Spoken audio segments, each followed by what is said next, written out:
A breakthrough of sorts in negotiations with Iran. A source says that the U.S. and Iran are extending the ceasefire, though it is not finalized at this time. Yeah. In the latest in the war that's lasted months and comes as Iran targeted a U.S. base in Kuwait, NBC's Gary Grumbach has the latest from Washington.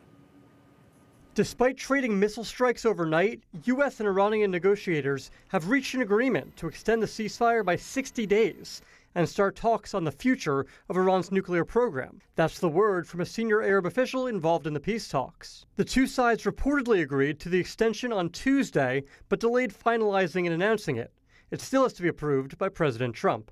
Again, everything depends on what the president wants to do, and President Trump is not going to make a bad deal for the American people, for the U.S. One sticking point could be the Abraham Accords, the agreement Trump negotiated in his first term aimed at normalizing relations between Israel and Arab countries.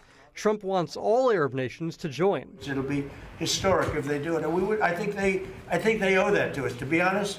But most Arab nations balking at that idea. Word of the ceasefire extension comes after Iran fired a missile at a U.S. military base in Kuwait. CENTCOM confirming the Kuwaiti military intercepted the missile just hours before President Trump said peace negotiations were going well. Well, I think we're doing very well. They are starting to give us the things that they have to give us. The president says he won't be rushed into just any agreement. I didn't do this to get a crummy agreement.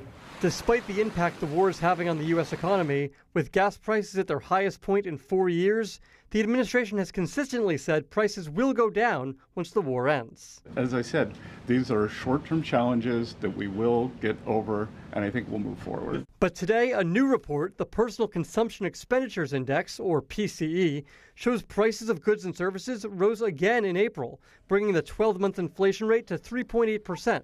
That's the highest it's been since May 2023. The Federal Reserve uses the PCE to gauge long-term inflation.